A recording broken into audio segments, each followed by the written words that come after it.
website, every single one of these videos that started with me walking up and ends with me walking. Danger, well, Robert. Danger. I have been watching. Is it Netflix? I think it is, version Oh, yeah, Lost in of. Space. It's pretty cool. Is it? Yeah, I like it. It's I didn't not as know there corny was as the other one. Yeah, it's The good. other one was so I did corny. not know Even that. when I was a kid, I thought it was corny.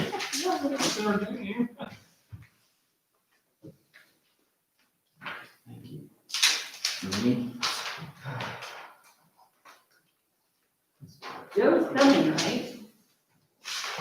That's a good question. Well, I assume. I know you, but he's the one that sent me a bunch of stuff about it. Yeah, he said. Last time he was, Yes. But you didn't intend on changing these amounts then? So, like the $11,000? Yes, I have a note on, yes. It's So that's, actually $1,750, isn't it? yeah. Well, wait, what, I- I'm changing which ones? The attorney, Yeah, you said it needs to be changed, whatever. I don't remember how much it was, but it wasn't $11,000. No. I think her zero stuff. She has a problem with her keyboard. Told her she needs to get a new keyboard, because she had the problem the other day too.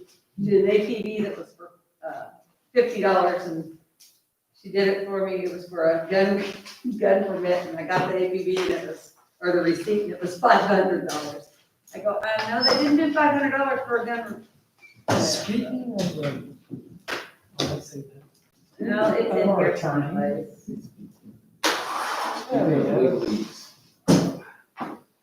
It's 1175. Is that the one you're talking about? Yes. On the claim docket, I got 1175 is 11,750. No, well. Yeah. It's like who's gonna enjoy the mistake? Yeah, I guess it is. Not 11,750. Yeah, okay, it's 7 o'clock. Call this meeting to order. Shall we begin? Well, I guess, wait, let's be fair, minute pledge. Dear Lord, we thank you for this evening. We pray for your wisdom and your guidance. Pray in Jesus' name. Pledge allegiance To the flag of the United States of America, and to the republic for which it stands, one nation, under God, indivisible, with liberty and justice for all. Amy?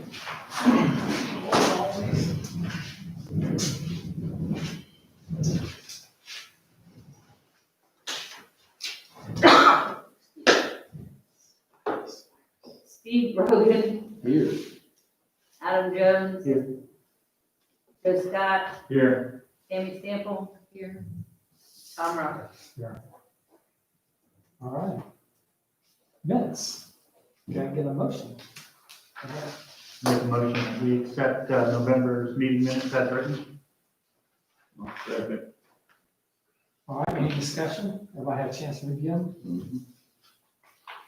All right, all approved, all in favor? Anybody opposed? Oh, that's right. You got that, Amy? Tammy had to abstain.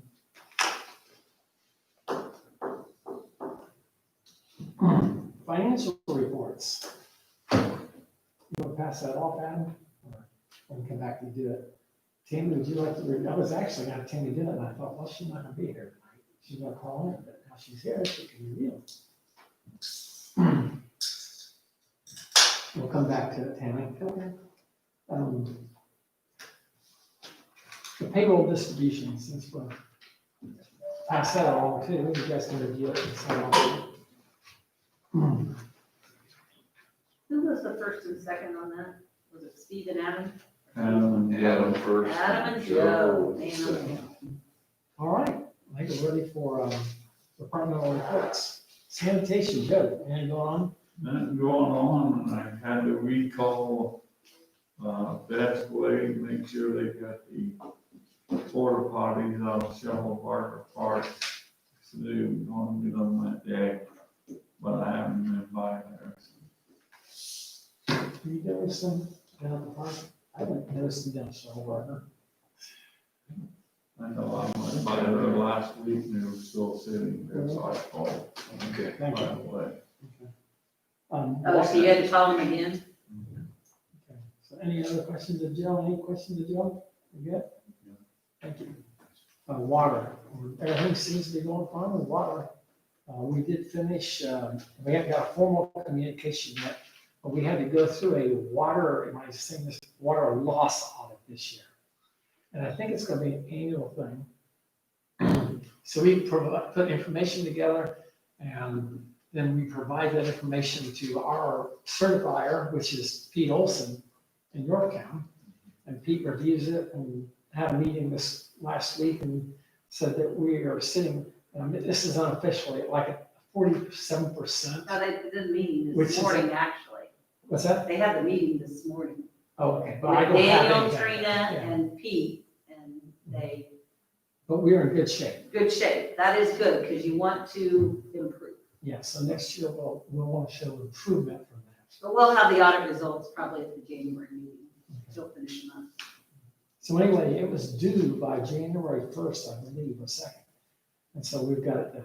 So, any questions?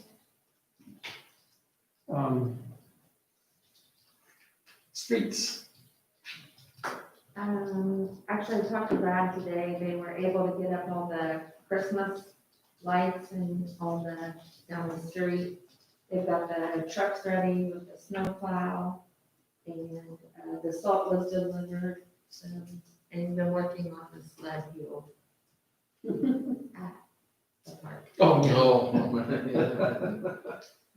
Little tobacco.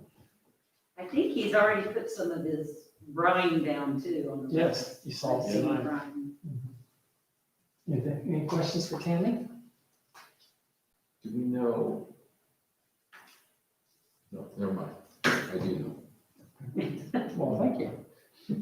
Planning and zoning. We didn't have a meeting tonight. Would that be a time to answer the question about the flag? Let's ask Joe. Joe, there's a flag on a pole in this neighborhood that has foul language on it. We were just curious about whether or not we should, if we have any authority to ask them to take that down or. You do. I mean, you know, there's a whole freedom of speech thing, it only goes so far. And if it's foul or offensive language, then yeah, you can ask that it be removed, at least the foul language part. So I'm not sure exactly what it says, I just don't probably, but, you know, if it's one word out of the phrase or whatever, then in theory, they can cover that up. But yeah, you can ask them to, It's one word. yeah, I figured. So you can ask them to remove the whole flag if they don't, or just cover up that one word, but it's, yeah, you guys are pretty good, so. Okay. you Who know. handles that? Just, I, who has to handle that? Probably Steve, I would say, would be Steve your Minnick? first, yeah, and then it may, anything in the department matter. Depending on the response. Yeah, I don't know, I may make a phone call. So, yeah, it might be nice to just do Yeah. it formally first. Then go formal channels. I don't know, there's another one also, but I don't know where that's at. So, you know how, do you know the people? I know, yeah, You talk to them, see. I will tell them we're meeting and take it down. Okay, thank you. The other one, I'll talk to them. Okay, police. I've got a couple things. This year we had to change up our Operation Christmas a little bit due to COVID. We have 10 families that applied and 22 kids that got accepted. The Saturday, we're going to go or Myers. Everyone that's been accepted, we gave them an email address and they are going to email us with a wish list of everything that they want for the kids. We told them to add in a little extra in case they're out of something. Us and whoever wants to go on the town board, we're meeting here at 9 o'clock on Saturday. We're gonna go to Myers and Muncie.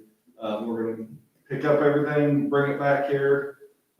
We have a few volunteers. I believe the Pride team is going to be here, along with a local, some members of the local church. They're gonna wrap all the presents for us. Then around, I think it was 6:30 that night. Yes, 6:30. There's gonna be a caravan that comes up here, of the families. Santa Claus is gonna be up here also. We're going to hand out the presents. And I want to say, thank you to Myers. They gave us a very generous donation this year. So, I appreciate all your work on this. Yeah. I know, especially with the adjustment that had to be made with COVID and all that, so. Jason, are they meeting at Myers or meeting here then going to Myers? we are meeting here. Then I'll hand out the sheets to all my guys, and if any of you guys want to go, you're more than welcome to go help out shopping. Then, like I said, the emails we handed out to everyone, they'll just go get things checked off. Everything will be bagged up with their name on it, so we don't lose anything. Then be brought back up here wrapped and put in everyone's own pile. Sounds good. You know, I think did Amy already tell you we can't make it? We got Leon for the Yes, ball. she did. Okay. Basketball. My next thing is Officer Shaper. He is one of our part-time guys. He was off last week for COVID. As you know, part-time guys, they don't get any benefits, no insurance or anything like that. He did test positive. I am asking that he be paid for his time off. I would like for you guys to take that under consideration. But I also understand he's leaving. Yes. So we don't want to pay him at the time that he's leaving, so. So, I talked to him and he said he thinks he's gonna be able to come back on Friday, next Friday? but no, this Friday. Oh, this Friday? Yeah. So how long has he been on? Let's see, 10 days now, I think, and that's including the weekends. And so I know they changed the rules. So, Okay. We were going to discuss this tonight. Typically, we don't give benefits to part-time people. However, I would like to discuss, entertain, whether because of the COVID, we want to do something. Joe, do you know if there's any complications with us doing this? Can we? No, no, you're in fact, if he's out because of COVID, even if he's part-time, you are likely still responsible for his sick time anyways. So, Even though we don't pay sick time? yeah, no, it doesn't actually matter. With COVID. At all, yeah. Okay, that's fine. Okay, good. So we're good then. We don't even have to discuss this then. Technically, yeah, there's not really anything to consider unless you want to consider not following the law, I guess. Who would like to make a motion on follow? I want to see the person seconding that. Okay, so that clears things up. so that answers my question. What we need though is, what we would pay him, I would guess, is what he would regularly have worked. Correct, During that just time. for his 32 hours. 32 hours is what he normally works. Okay. I don't have anything else unless you guys have anything for me. Well, hang on here, let's see what else we have here for police.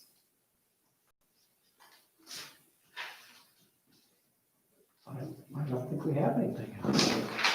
Thank you. Any questions for Jason? Thank you, sir. Thank you. All right, park department report. Anything going on? We're gonna buy trash cans next year.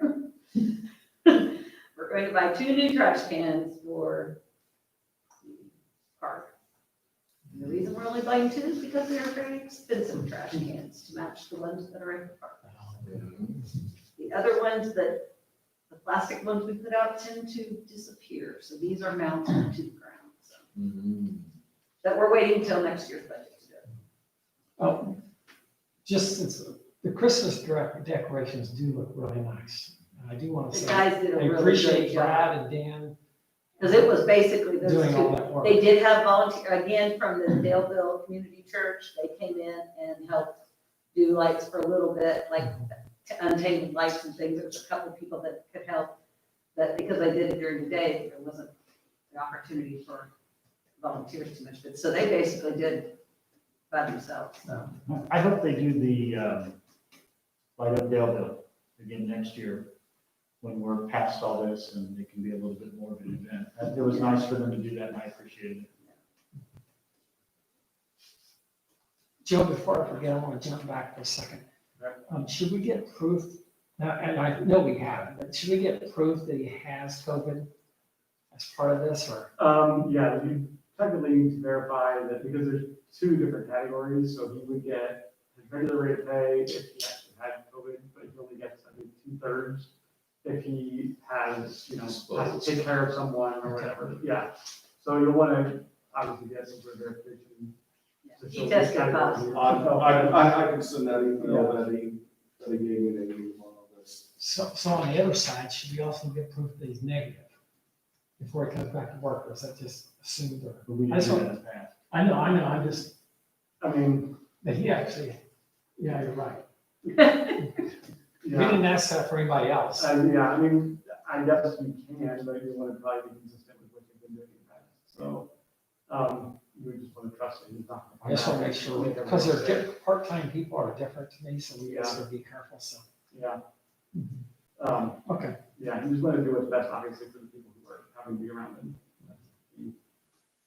okay, you're good. All right, clean docket. Everybody a chance to review it? Came in late today. Do you want to take time to look at it? I reviewed it. You reviewed, you did? Okay, can I get a motion? Make a motion, we accept claim docket as Mhm. presented. Corrected, as, we're gonna correct. Oh, that's corrected too. Oh, that's correct, and correct. Can I get a second? I'll second. All right, discussion? The correction, I think there's just one, right, Ann? Is it, did everybody hear me? Well, and, I mean, one of them is money coming out of a different place. Oh, Derek fund. Yeah, there's the attorney fee in here for $11,750, but it's really $1,750. Oh. And it's Merry not, Christmas, Joe. Yeah. and it's not even No, it Joe's, wasn't even it's Joe. not even Joe's bill. Oh, Another. Yeah. That's Feel good, I guess, yeah. It was your thumbs.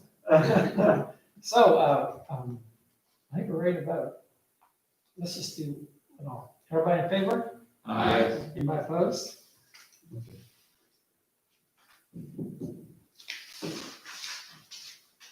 Can we move the, property bid? You can. To the top?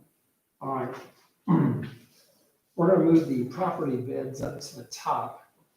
Joe? Yep. We have one bid on the Wayne Street. Okay. They didn't know what it was, so they actually opened it by accident, so. Because they put it in the Dropbox and said, I we thought it was a didn't get this utility until yesterday. Oh. We thought it was a utility bill. Oh, yeah, okay, these are, they're not sealed bids. Okay, that's Technically, you open once you get them, Now, and make it available to the public, the bid here is $100 so, a okay. week.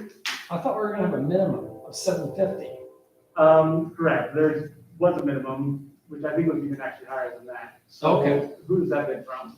Robin Ecker Okay. for so the that- Wayne Street property. Yeah, that's the adjacent property owner, so they actually are able to bid underneath the minimum bid amount, and you are allowed That's to their accept adjacent. that. And, yep, you're allowed to accept their lower bid. Anybody else, you have, the minimum bid has to be what you guys. Say that again. Okay, so I forget what the minimum bid amounts were actually for these properties, but generally, anybody who wants to buy the properties has to pay at least the minimum bid amount, whatever that was. It was like, I don't know, well, kind of a lot, I think, for these, but anyway. The adjacent property owner, however, can bid, I mean, I guess $1 if they want. And the town council can choose to sell it to them for $1, whatever the bid amount was. We don't have to. Can't. Yeah, you don't have to, but you can. And the reason being is because, you know, it was a former tax sale property, and the whole point of town buying those usually is to get them back on tax rolls, whatever that is. And then the adjacent property owner, if they do end up buying it, would ultimately combine their property with the one they buy, and they get just one parcel ID and all that fun stuff. So it was basically decrease administrative costs in the auditor's office, and also get you guys more, presumably more tax revenue, because right now you're getting nothing from that property. I have So, a question. sure. How much does it cost us to, The minimum bid, generally, is like, is that, at least 750 is what it Yeah, costs. if they bid $100, but it cost us $500. And I think we historically been putting them at 750 when, because technically the minimum bid has to include not only the value of the property, but the cost of acquiring the property and all that administrative stuff that you get. And like I said, I don't remember what the minimum bid was on these, but it did include all that amount. You don't have to accept their bid as written. You can say, well, we'll accept whatever, you know, $500, whatever it is. But still, it's going to be up to you and the property owner to submit a bid under that, you know, agreement. Okay, so the actual bid sheet says offering price 6,400. Okay, yeah, that was the minimum bid amount. If they were If non-adjacent. they were not adjacent property, yeah, that's what anybody else would have to pay for it. And you guys don't have a choice, but I mean, if you wanted to sell it to somebody else who's not a adjacent property owner, you could not accept a bid less than that. Okay, so what are your fees in something like this? Because that's what I wanted to recover. Well, so you guys, And I thought we settled on 750. yeah, so this is a different, a kind of unique property because it was a hardest hit fund property, Yeah, if you recall. So I want to say you got a lot of those costs, and I could be wrong, this was like back in 15 or so. You guys, I think, got acquisition costs reimbursed. okay, so we don't have anything in this one because it's hardest hit. Correct. I mean, that's my understanding. Now, there's costs, so the cost of advertising this particular property, which I think was like $70 or something like that. And then, like the standard document prep type stuff, like drafting deed and then transfer fees themselves, which that's not included in this anyways, but, I would say the $100 would probably be pretty close. It'll probably take me 15 minutes to put the deed together, so. I mean, this charge is $11,000. Well, that's true. I did a lot of these last month. So to cover our costs and what it would cost us to get rid of this property.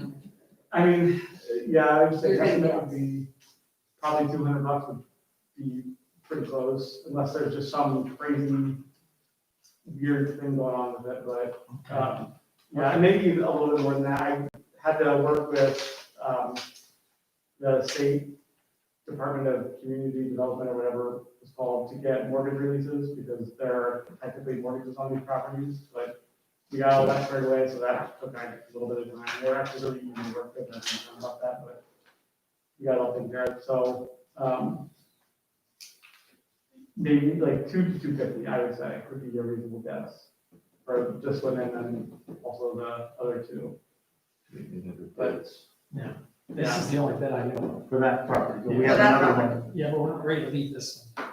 Hey, Are we going to make a motion to accept this? Is there, or do you want to? I'll make a motion when we do not accept that bid. I would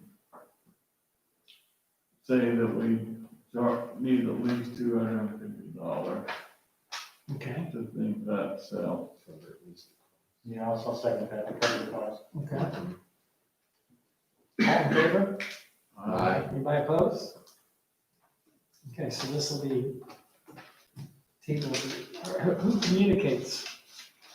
Back to the I property. mean, anyone can really, I guess, is there anyone have contact with? Hang on. I think she may have called my office one time, but I think she actually talked to Trina first. Might have talked to our office. Her number's on here, so, Okay, yeah, and I never called her back because she just said, I don't call her back, so. okay. So is the board member going to call her back or Well, what? Just making we sure. want the minimum, I mean, basically what it costs us. Yep, yeah, So, So is that what we offered her? yeah, you just counter her with the 250 or whatever it is, Okay. you know. We could say we won't accept anything less than 2. Yeah, and then keep in mind that she's also gonna have to, or whoever the person is, will have to pay recording costs, which is like $10 for the sales disclosure fee, $10 for the transfer fee in the auditor's office, $25 for the, deed itself, the recorder's office. So, what, $50 or so on top Who of was that. it? Robin Okay. Ecker? Yeah, Robin. You guys didn't vote on this, by the way, your motion. Right. Yeah, I know Okay. Maybe sure. that. So why don't you do a roll call? You didn't Well, wait a ask me minute, to, we also- did you? Do we need to nominate a person to correspond as part of this? I don't know, we need to, I'll just call them, or if I want to volunteer, I'll just call them. Steve Rogan, Yes. Adam Jones, Yes. Joe Scott, Yeah, Tammy Sample, Yes. I'm Robert. Yes. All right, then you have the property on Edward Street. We have somebody here tonight that has an interest in that property. Carrie? Yes. Well, you,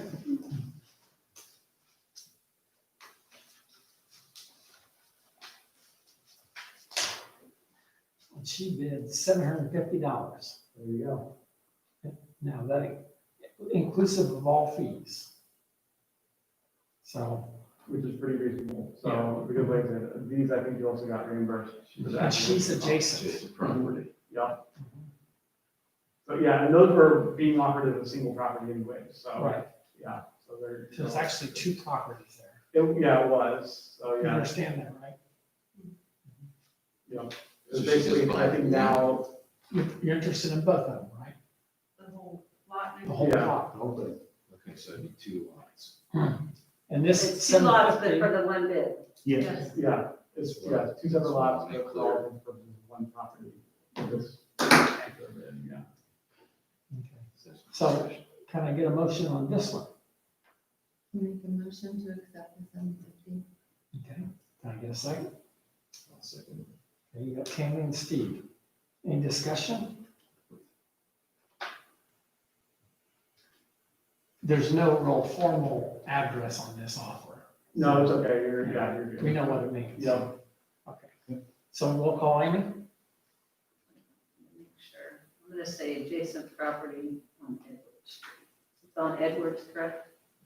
That's, The corner of Edwards. properties. Yes, For it's T's. both, yeah. Two. Fifth Street, Edward and Fifth, Edward, Six. Edward and Sixth.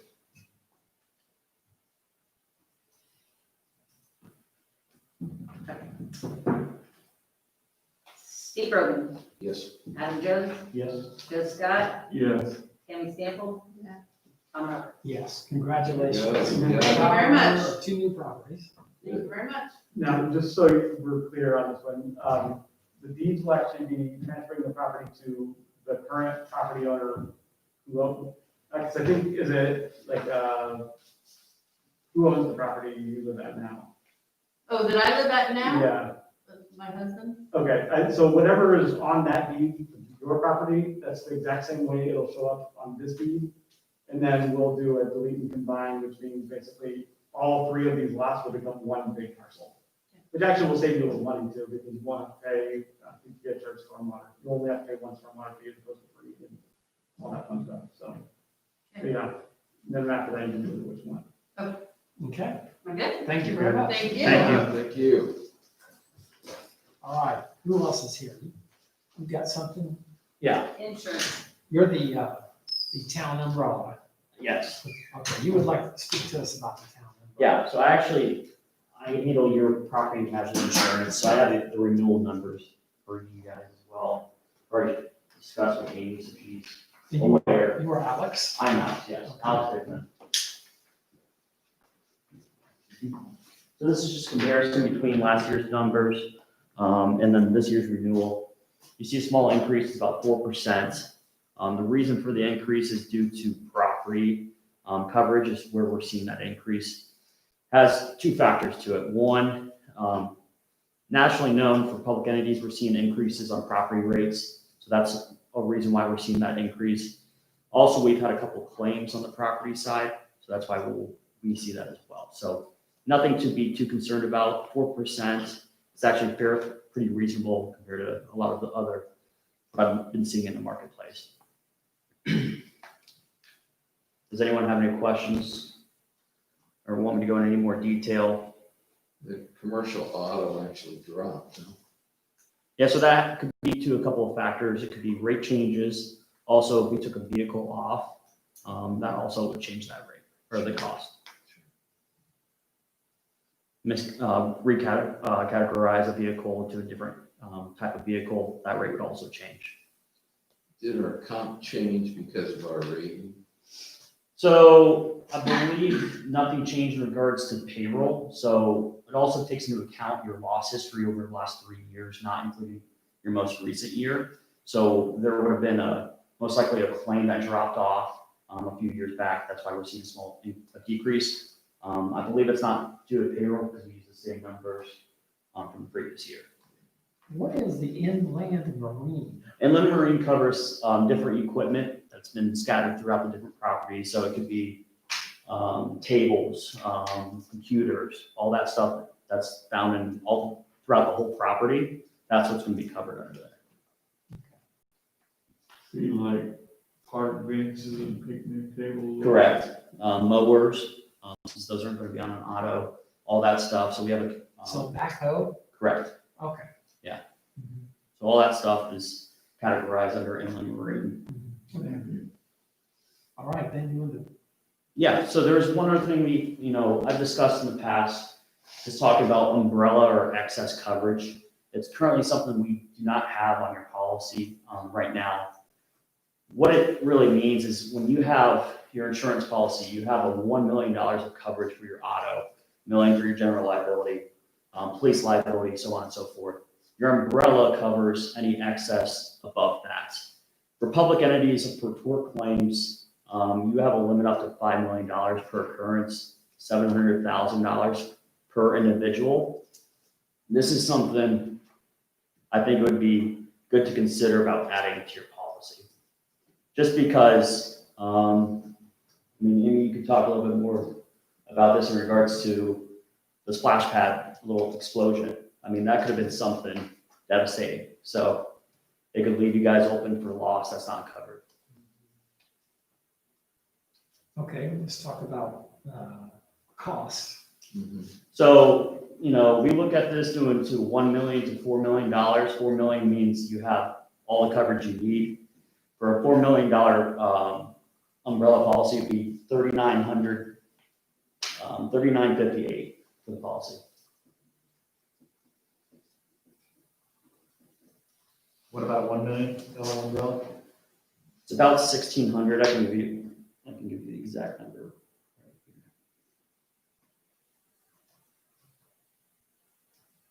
And did you say there are state limits to what we can be sued for? Is it? Yeah, so, a perfect example is what happened at the Indiana State Fair with that big storm, right? Right. So their max out of pocket was $5 million.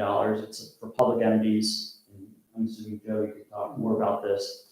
But that is the max limit, other than for civil rights cases or federal cases that can go above and beyond that. But 5 million is that threshold that we try to cover you up to.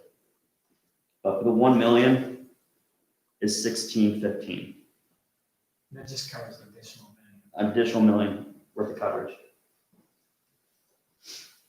1615. And that would be on top of our existing general liability coverage. Correct. And what's that currently at? That's right.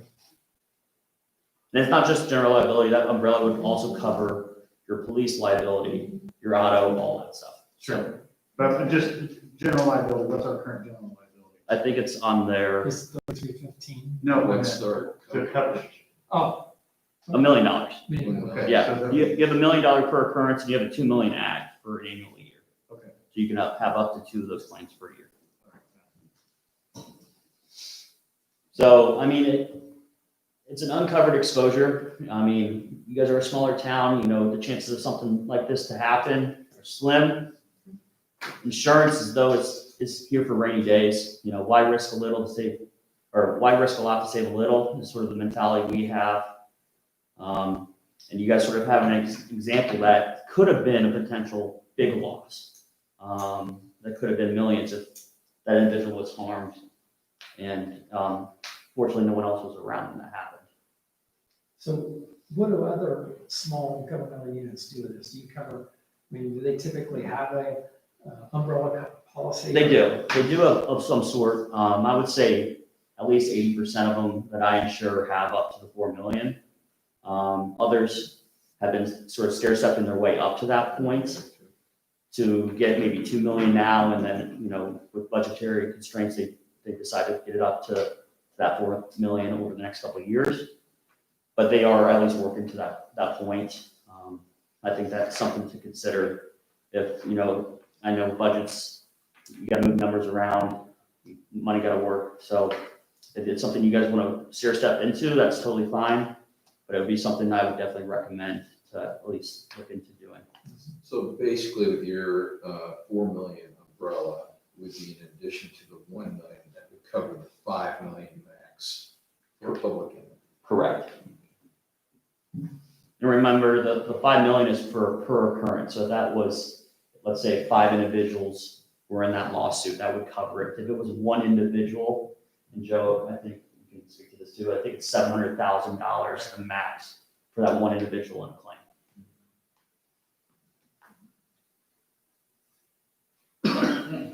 I know we can, what if this to that, but say we got a park full of kids out there, lightning strikes, and it affects everybody out there.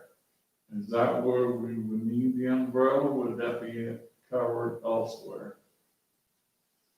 Well, if there was a lawsuit due to that lightning strike, I mean, it's an act of God. You know, I don't think there would be coverage per se in that example.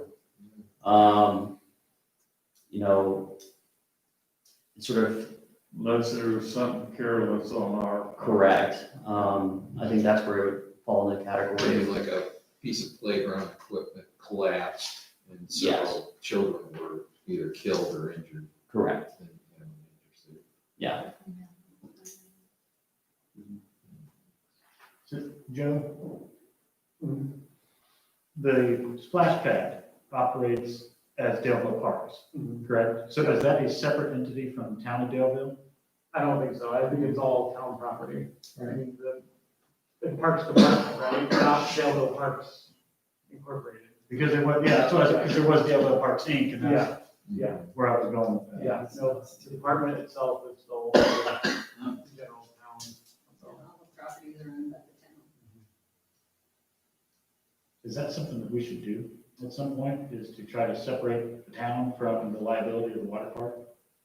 I mean, I don't think there's really gonna be a reasonable way to do it that would actually shield you completely. Okay. So I don't know if it's necessarily worth it, but like I said, your short claim maximums are, first off, 700 per person. So like when the pump system exploded, really the town's maximum would have been 700,000. Even then, that would have, he was an employee, right? The town employee. So that would have been a different situation anyways, But it could have been, it could have been, yeah. I mean, because actually, one of the people was a worker who was someplace else, that was here helping. oh, yeah, I mean, that would have been, and that, well, that presents some other kind of dicey issues too. But either way, all things considered, you could assume that 700,000 would be max, but honestly, I think the bigger benefit is things like when that pump system exploded, if it hadn't been covered by the warranty or property deadly, I think property damage itself would be a reason to probably consider this. I think your tort liability is, yeah, you know, that's one thing to keep in mind, but I think, yeah, your property casualty would be probably the bigger piece there.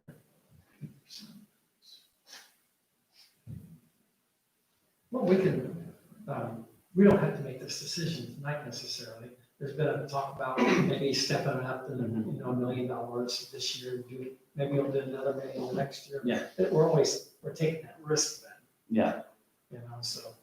You know, and you can definitely, you know, your policy renews 1/1, doesn't mean you have to make that decision right then and there. We can add this as an endorsement to your policy after the fact. It just, you know, keep in mind, yeah, the risk is, you know, something you just gotta be aware of. And as long as you know that, and, you know, It's your decision. Where is our risk from law enforcement standpoint? That's what, I'm curious to what we're looking at there, what would be an example that would be severe risk?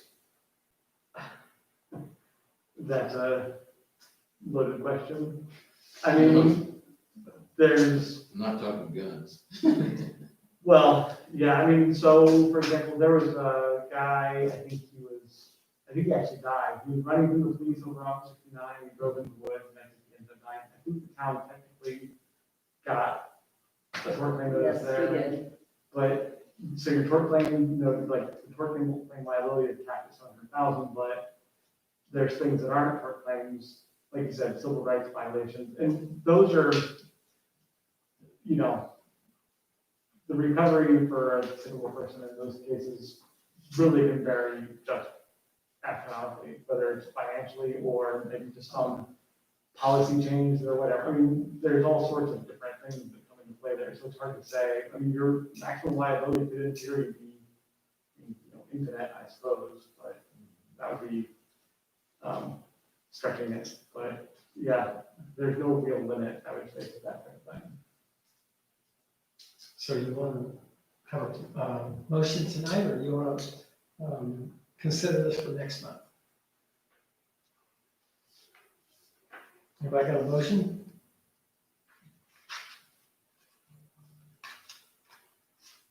I'll make a motion that we table it until next month. But remember what he said about after the fact, if need be. Keep that. Add back on burner. later. Yeah. Yeah, I'm good for tabling it till next month, but we need to make a decision on it next Yeah. month. Yeah. Okay, we're going on that. One second. So I'll second.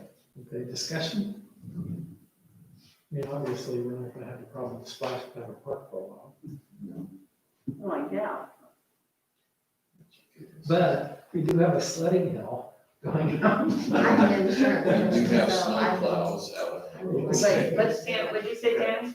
I'm an insurance person, so I would do a $4 million umbrella for the $3,958 without a shadow of a doubt. Oh, really? Yes, I would.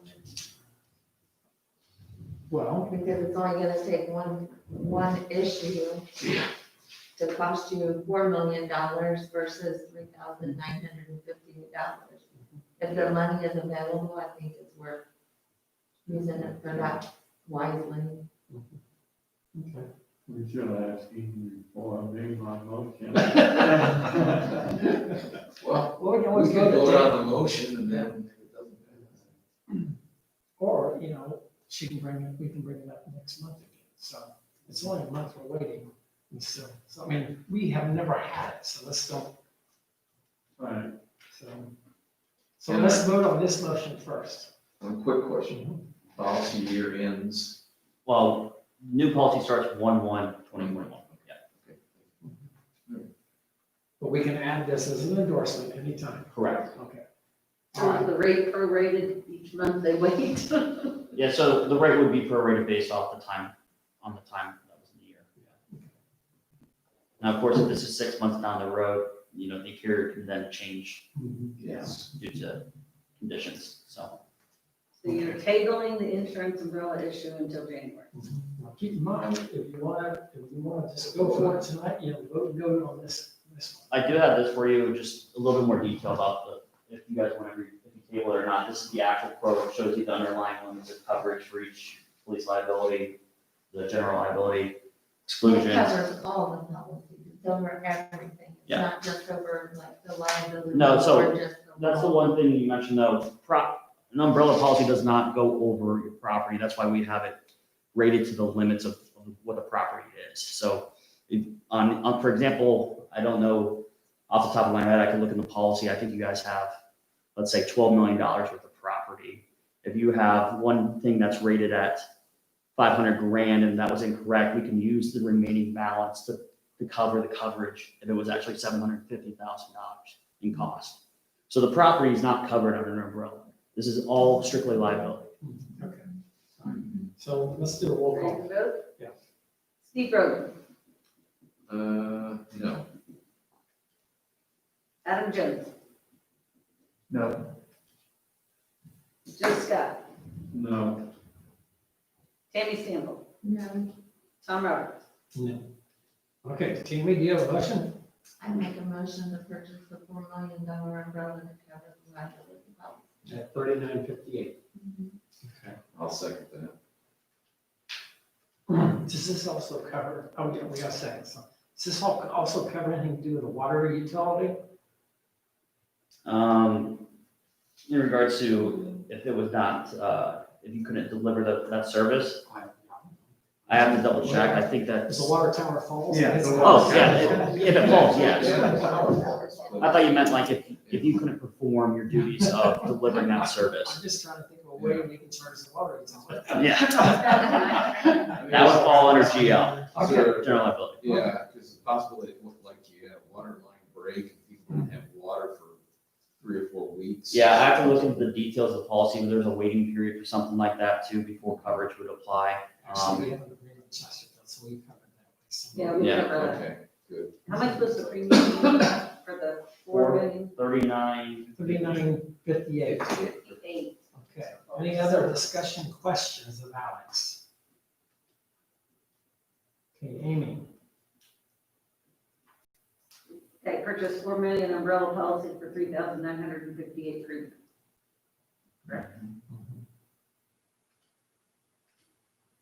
Steve Roden, Yes. Joe Scott, Yes. Adam Jones, Yes. Tammy Sample, Yeah. Tom Roberts. yes, thank you. There you go, Tammy. Thank you, Tammy. Thank you for your time. Thank you. Jumping back just slightly, Tammy's reviewed the October bank reconciliation. Everything's okay, Tammy? Yeah. We're good? All right. Also, everybody's reviewed the payroll distribution report. I believe we all signed off on it, so. Yeah. Everybody was good with that. All right, let's just move down the line then. Unless we really don't have anybody else here, unless you have somebody, the journalist here. Do you want to leave? Let's just go down the line. LTAP certificate, that is in regard to our road inventory. And we have a signed document here saying our road inventory is good for the 2021 year, just a notice. So I want to make sure everybody knew that.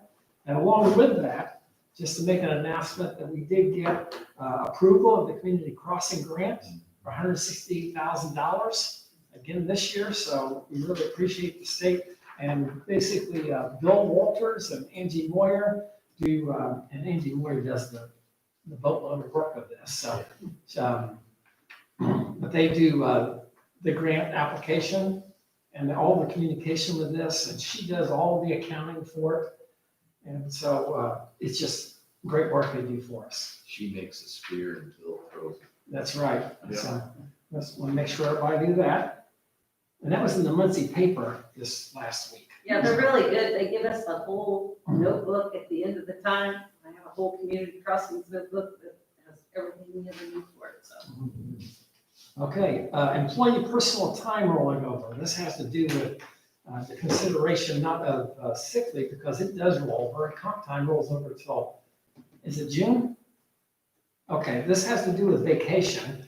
Being an extraordinary year and everything, wanted to talk about the possibility of maybe rolling vacation leave over until the end of March. Unused vacation. Unused vacation leave. Thoughts, can I get a motion for that, and then a second, and then we can discuss it? This would be for 2020 vacation that was Current taken in vacation, 2020. yes, because it typically cuts off at December 31st. If you haven't used your vacation, it's gone.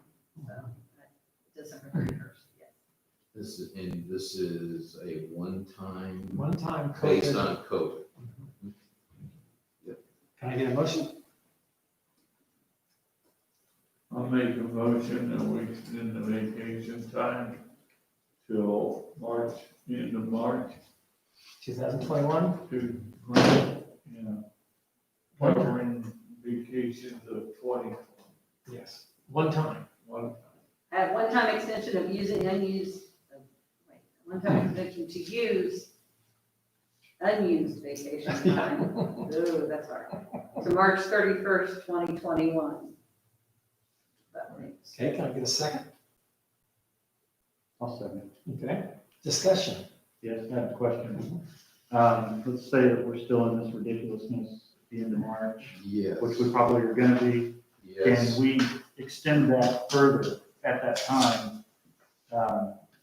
Well, most people, I mean, I had, Trina, give me a breakdown of how many hours we were talking about. And I mean, now James did have quite a few hours, but he's also taking off quite a few here, so he's using one. So they average from, oh man.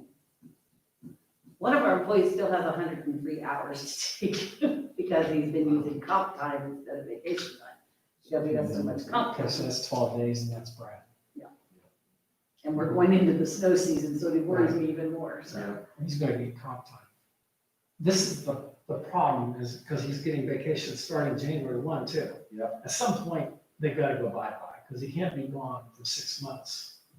He's And gonna I have don't to use. understand, because they also got paid when they were off, and they didn't work. So how are they But still? that was COVID. COVID, And Brad didn't take off right. to the most part. He was working on the streets and things the most part during. He didn't. Oh, not very much from what he told me from when the COVID started. No, like, since then he has, but like, Yeah, but that still doesn't apply. Right, but then we got reimbursed for that. So that didn't cost us any. This is strictly just, Brad's kind of like the exception to all this and is the biggest one, trying to figure out how to not, I guess, just completely have him waste a bunch of hours, lose a bunch of hours. Is I guess what it gets down to, because he has an exceeding amount. right, large and he's amount of- gonna get more, Yeah. right? The one concern I have too is, this isn't related to Brad in particular, it's in general. Vacation is established so that employees can have time to rest, recuperate, during the year. And they're given more based on their years of service. And so, is COVID really causing an extension of vacation? Sure, here, because people don't want to just take vacation and sit at home. Right. Most people want to go Go get away. someplace. Okay, that's my other question. So those were the two things that I wanted to point out. So, I mean, once again, we don't want to encourage people not to take vacation. But if COVID actually caused a situation where made it more difficult for people to take vacation, then once again, we get into the situation that Adam was talking about, because COVID's slowed down. And they're gonna still have affect from it. Yeah, I mean, I think, to me, give them 3 months and they don't use it, they lose it. I just don't think we can keep building it up. Well, I mean, I can see extending it one more quarter after, and then that would be it. That would give it a full 6 months after the last normally available date to use that time. Okay, so why don't we just amend it to that full 6 months? Is that That'd be good. I mean, if you, at that point, the vaccine? there's only so much we can do. Yeah. So Joe, would you like to, who made that motion, you, Joe? I did. I don't want to amend my motion more than it is. Okay, so you still want March 31st, we could still Yeah. address that again come I still think March. 3 months, surely you work it in. I think we need to really encourage that. Yeah. Well, I think if we extend it 6 months, and somebody could extend it, just make it, put a cap on it, it's on.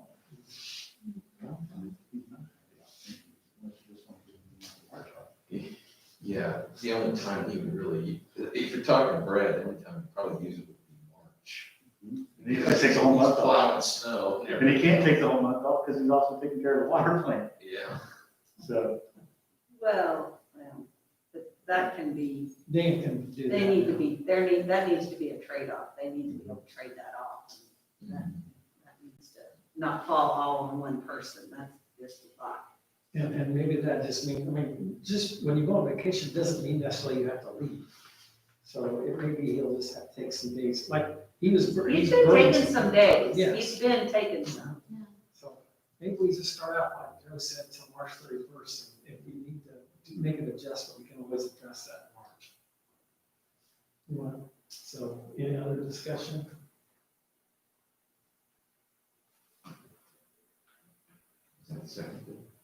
I think it was. I had seconded it. Yeah, it's ready for a vote. Okay, roll call, Amy. Steve Rogan, Yes. Adam Jones, Yes. Joe Scott, Yes. Amy Sample, Yeah. Tom Roberts. Yes. Okay, salary ordinances for 2021. I have in front of me the salary ordinance for everybody, the Amy. And it represents basically a $1,500 flat increase for each full-time employee. Can you give me the number of that one? 2020-09. And a longevity going, that ranges from this. If you're here for less than a year, $500. If you're here from 1 year to 19 years, $1,250. If you're here for more than 20 years, $2,500 a person. You know, I know that we have two people here over 20 years. One's sitting there, the other one's James. Then the less than 1 year is Dan Richardson. Everybody else gets a $1,250 longevity, according to this. That basically represents what's in here. There was one other thing here. Oh, I did actually anticipated the vacation thing. So there's a line in here on the vacation until March 31st. Boy, I was glad. So anyway, I need a motion for this in a second.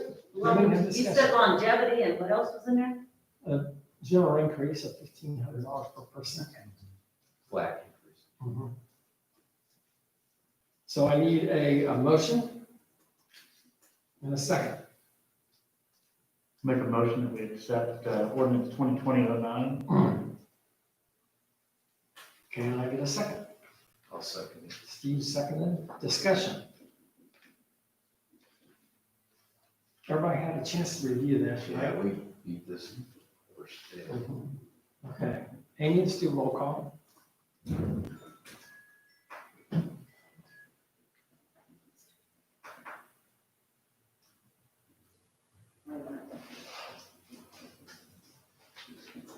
And we called longevity, by the way, a special one as well. Due to COVID, it's longevity / a COVID thank you for being tough. That's the one that does not add to their base. Right. Okay, Steve Rogan, Yes. Adam Jones, Yes. Joe Scott, Yes. Amy Sample. Yeah. And Tom Roberts. Yes. Mhm. Now, I didn't think- Then we have another solid Gotta be ordinance. the first one out of the gate. I know, every time. All right. Steve, Oh, yes. I would like to introduce an ordinance number 2020-08. This ordinance is establishing salary and benefits for the clerk treasurer of the town of Daleville, Indiana for the 53-week payroll calendar beginning December 26, 2020, ending December 31st, 2021. Basically, this is the clerk treasurer increase.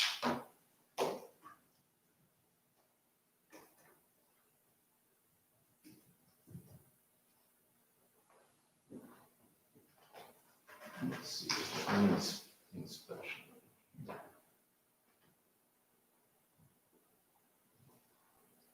It includes the same contributions that were for the other employees in terms of the one-time as well as the 1,500 flat rate increase.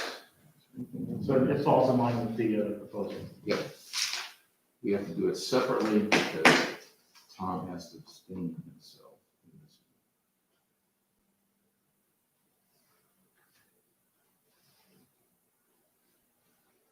Are you ready? So do I have a motion? Yes. Make a motion that we accept ordinance 2020-08. Do I have a second? I'll say,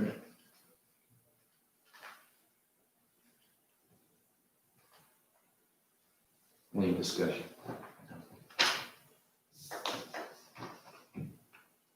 Speak now or hold your peace.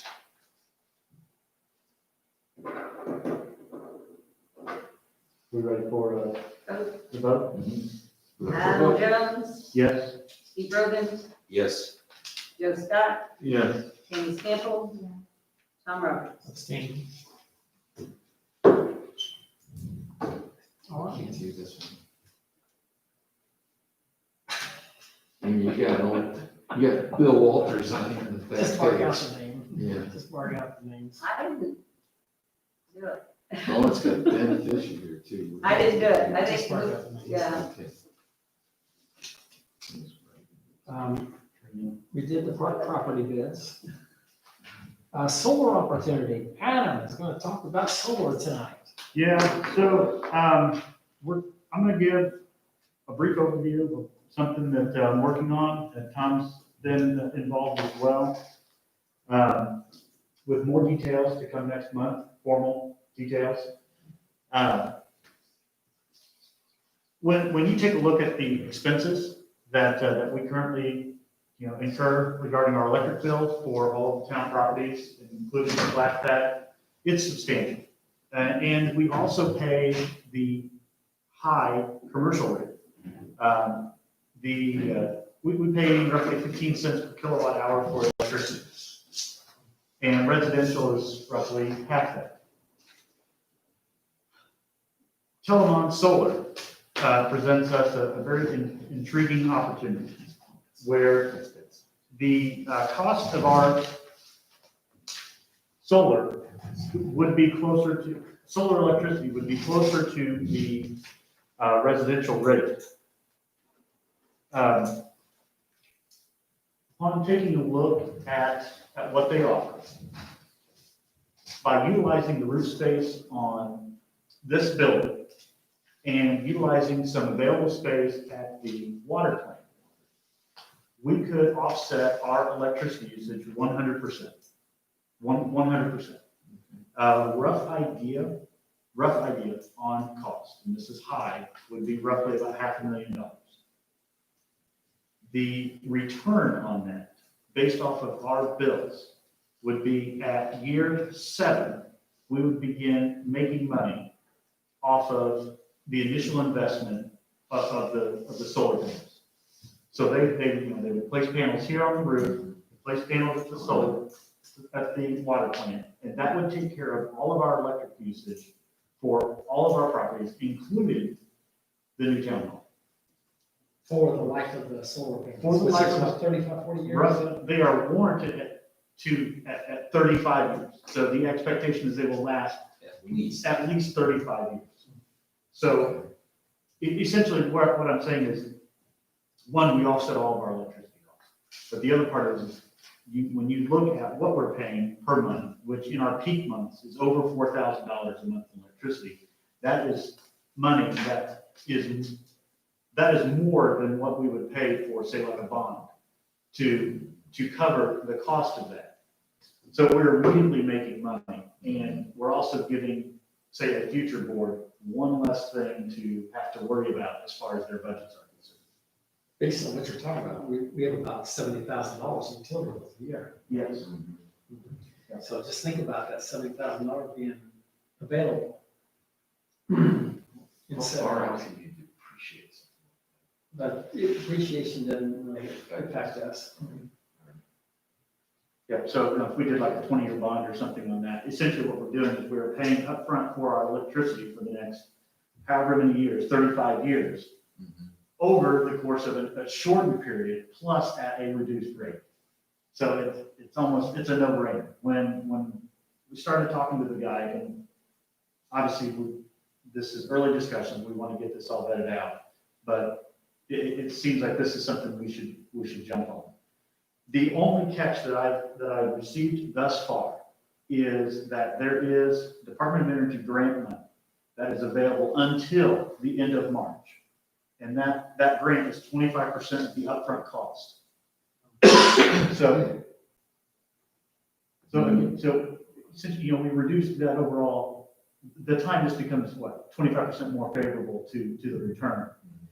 The other side of it, the only other thing that we have to look at doing is putting a new roof on this building, because it's original or close to original, and to mount the panels properly on there, you don't want to get everything done Then have to rebuild. then redo the whole thing. So there will be that cost, and we can incorporate that cost into the original bond. But I am looking very forward to hearing what Telamon has to say, hopefully at our next meeting. Does Telamon have a record of service? Yes, they're a major player in this. They're out of Carmel. They've done multiple municipalities. And they're also looking at an opportunity for us to get additional revenue coming in by leasing some of our additional water plant ground to the local electric company, where they would lease land off of us, place X number of megawatts of solar at the water plant. And after a 15-year period, those panels become ours as well. That was my other question. Would we be maximizing our farm capabilities? Yeah. We would, so there's the other thing, because originally what I was thinking is that we would put everything out at the water plant, just because it's zero shade out there. You can only backfeed and get paid for what is a reasonable expected use from that address for the year. So in other words, you can't become an electric utility without being an electric utility. But obviously there's some buffer there, X percentage that you can go over, just based off of expected use. Right, So we would have to have it at multiple locations. right, okay. But that's where the power company comes in. Yes, yeah. We can Okay. utilize the extra ground and make a small amount of money off of that. Mhm. Okay. So I don't know if most of you just heard about this just now. Do you have any initial thoughts on this? I'm just hearing a little bit about it, kind of be crazy not to do something like that. Yeah, I would think we'd want to move on as quickly as we could to get that 25%. Yeah, I think we're also looking for, if there's any other grants, are we doing that as well? Yeah, I've asked Bill and Angie to see if there's any additional items that we would qualify for. We have to get a proposal from Telamon together first. We could turn that over to Augusta Consulting in this case, and they can do some additional research. So yeah, any dollar that we get is, essentially giving us $2. Yeah, right. Joe, you got any thoughts on it? Like Tammy, we still ain't to I think it's, investigate it further a tremendous Move on. opportunity, and like I said, we need to get it wrapped up, able to turn it in by the end of March to qualify for this grant. Right. The other thing, there's a couple things I like about it. It makes this more green. Mhm. I do like that a lot. The other and it's renewable energy, so I like that. We have two things going on. The other thing is, we've got property out there that we can't do anything else with. Why not make it a production area to help us, I love that idea. That's why when I was asking a question, I'm glad you looked into that. I That's- mean, we're essentially locking in power at a given rate for the next usable life of the panels. And we all know that everything goes up, so Right. that's the other positive of this. Mhm. Joe, you got any negative part or anything you want to add to this whole discussion? I will add a couple of things. First off, the property at the, where the water tower is, keep in mind that there was interest in that property being developed. I think that interest is pretty well dated because it's. Yes, it very has. stuff. So, but, that property may still be developable property, so just keep that in mind. The other thing, I encourage one of you to reach out to the school. I already have reached out to the school. Okay, they had a solar project in the works as well, and really partnering with them may not be the worst thing in the world. So we talk about unusable space that, the school has a lot of land that they just can't really do anything. They genuinely can't do anything. So if you guys can piggyback on that, that'd be even better. And also, obviously, the cost would be nice too. Yeah, well, I reached out to the school. Their project kind of died on the vine, do various things. There was a couple of companies that they were working with. One was only associated with educational institutions, and so that one was dead. Telamon was the other one that came highly recommended by the administration there. And upon reviewing them and looking at what they offered, very much a reputable company. They are by far not the cheapest. There are companies out there that offer a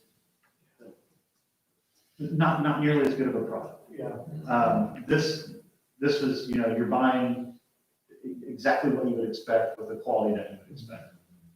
So would we have to do an RFP for this? Well, and actually, that's exactly what I was gonna say. This is the type of thing that it may not be the worst idea to issue an RFP, and not just like put an ad in the monthly paper, because we know who sees that and who's nobody.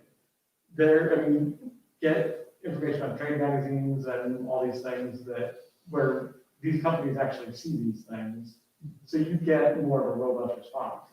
Competition causes that price to come down a little bit. Yeah, exactly. So you'll get to see more of an array of options from various companies, and you don't have to stick with one. Not that I'm saying that this one is good or bad or anything, but it's just one out of who knows. I'm looking at the Department of Energy website, and they issued loans to several different companies. So, The trouble is March 31st becomes Well, very yeah. short. yeah. And to give you an idea, this is the company that did the solar project at Indianapolis Airport. So if you've been out there and seen what they did, this is them. Yeah.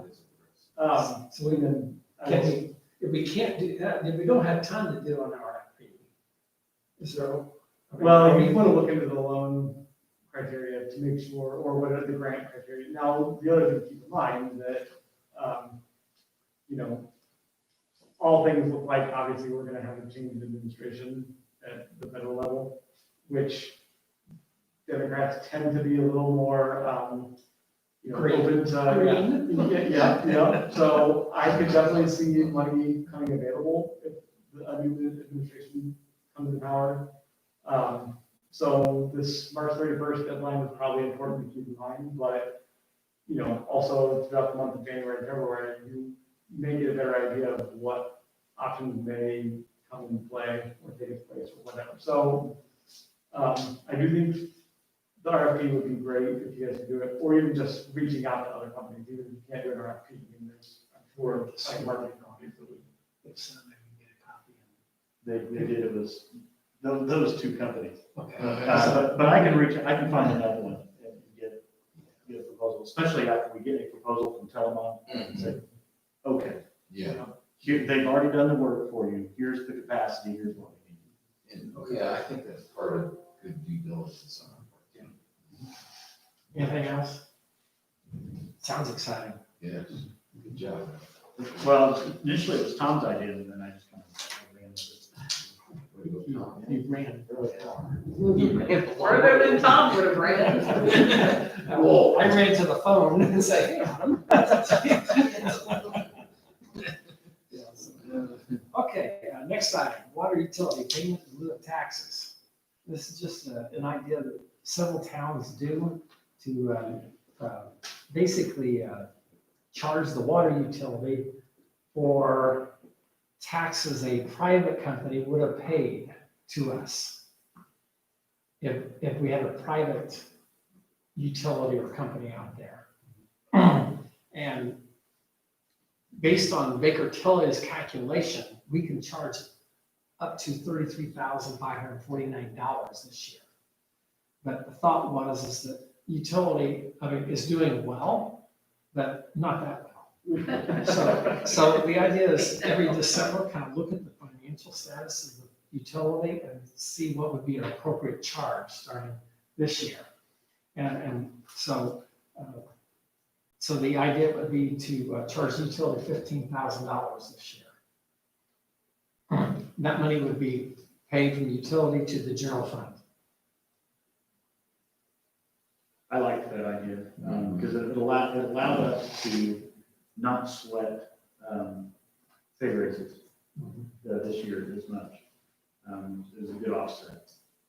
And it's an evaluation every year.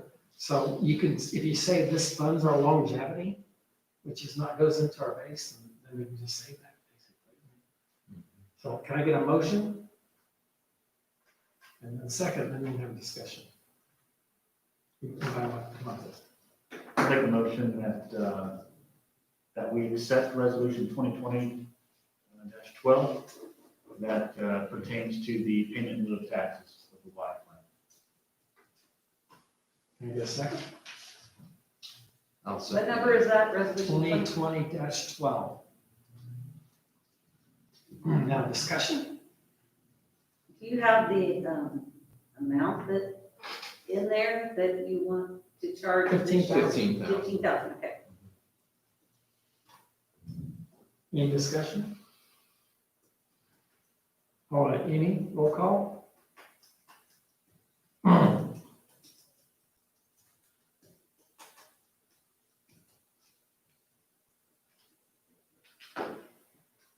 Timmy Sample.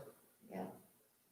Joe Scott, Yeah. Adam Jones, Yes. Steve Rogan, Yes. Tom Roberts. Yes. Good. Next one is the Delaware County Regional Wastewater District update. And Jason's been good at sending us an update the last couple of months. I want to just spend a couple minutes on this, hopefully, and kind of go through just the list. Did I send this out to everybody? I should have. So I'll go next month.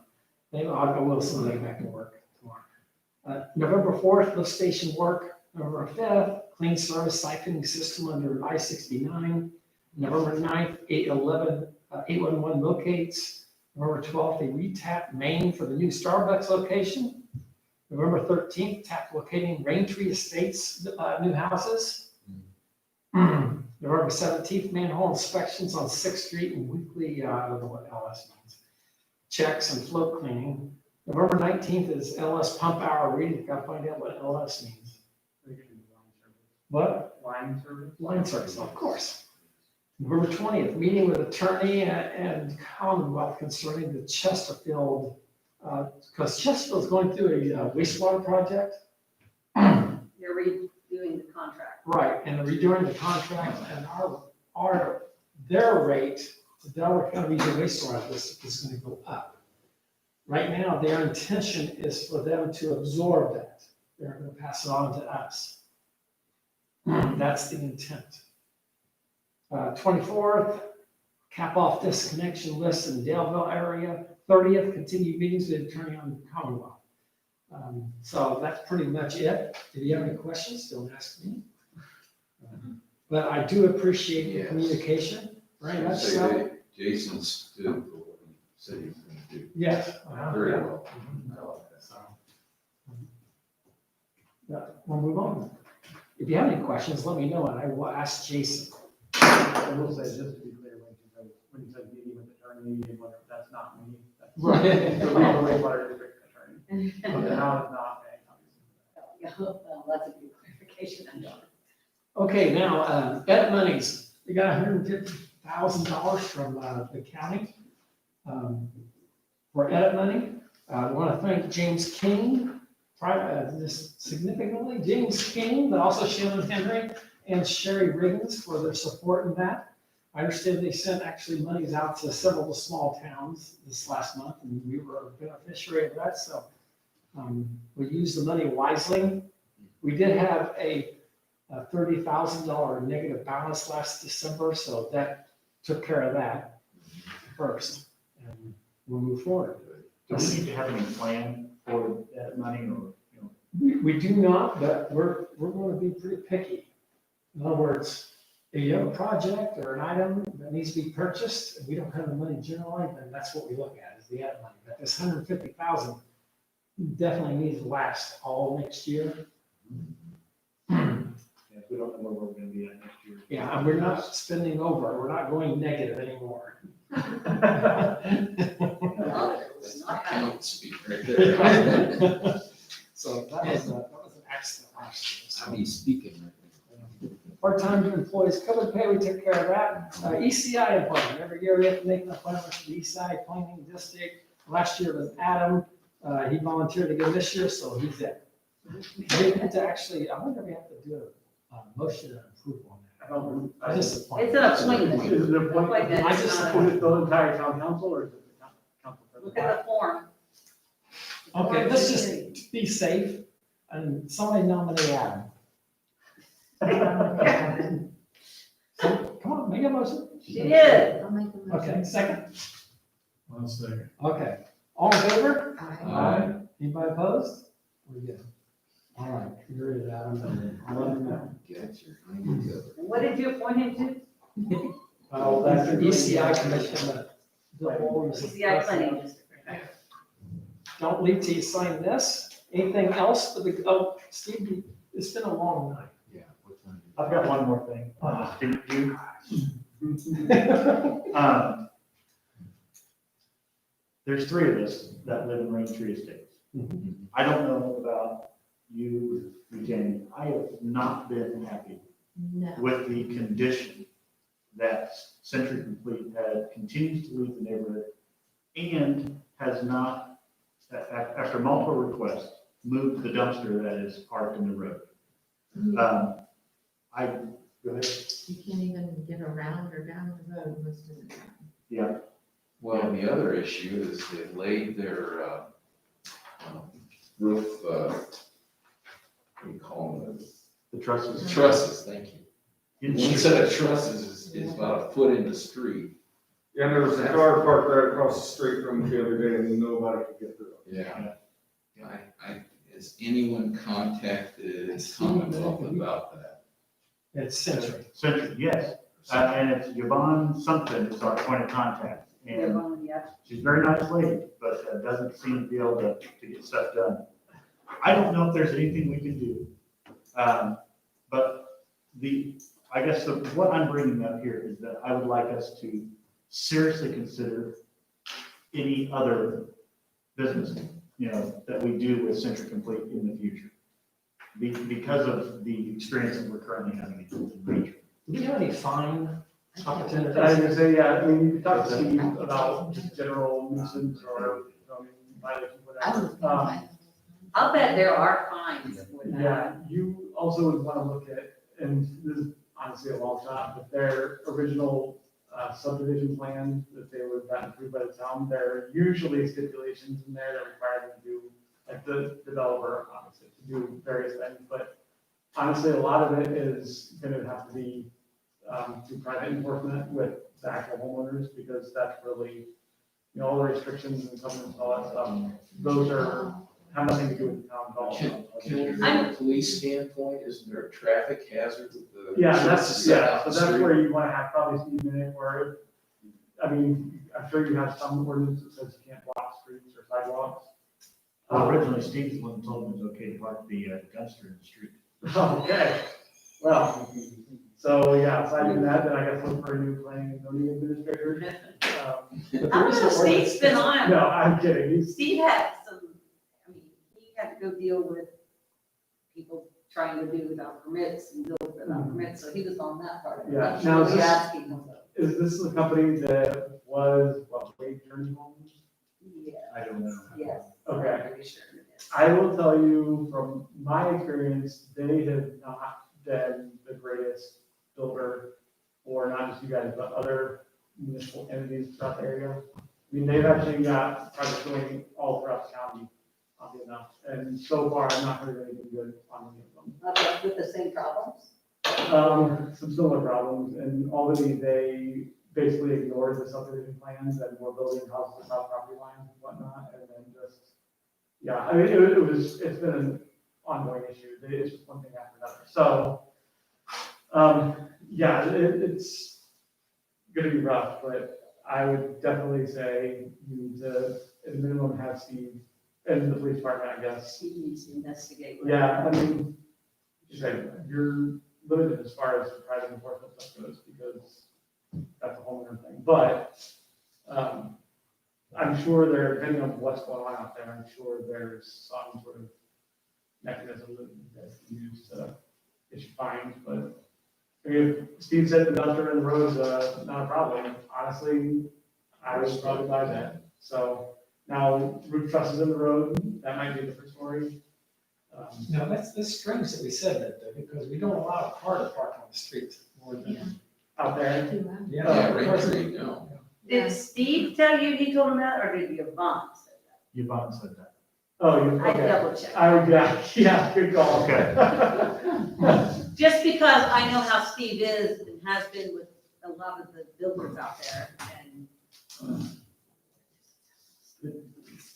And Joe, is there anything, like I said, going forward, is there any way that we can stipulate as a town that if X number of lots are being developed simultaneously, that we need to be involved? Because when this came together, we basically as a board kind of all found out about it after the fact. Yeah, well, you actually have that in place. We actually just dealt with it recently, it's your subdivision stuff. The problem is, this subdivision out there was approved way back when, so all of your authority with that stuff was already used up back then. So as long as they were building within the lot lines and all that, I mean, they're complying with the rest of the town's building ordinances, then not a whole lot you can do. Now, new subdivisions, obviously, you would want to maybe make sure it's paid pretty close attention. So, yeah, I mean, if it's a subdivision that's existing, there's not a whole lot you guys can do, but, beyond that, like I said, it's gonna be private enforcement through your restricted covenants and whatnot, which the town has no control over at all, and wouldn't want to get involved in that stuff anyway. So, unfortunately, yeah, this board is fairly limited. My recommendation, we could you contact Steve and just tell him we discussed this. And Steve addressed the cleanup aspect of it and also the truss sticking out in the middle of the street.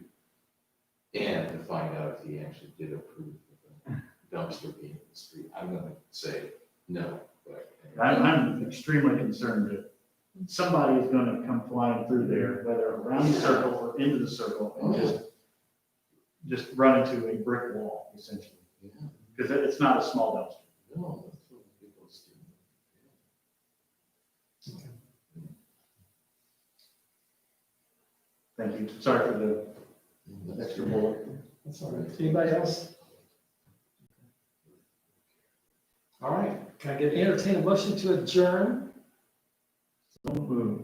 Second? Second. I'm seconded. All in favor? Aye. Anybody opposed? All right, everybody have a Merry Christmas, Happy New Year, we'll see you next year. Oh, wait, no. We have to have a meeting. wait a minute, I'm checking on that, because I had. We have to have a meeting last week in December. Hang on, Okay.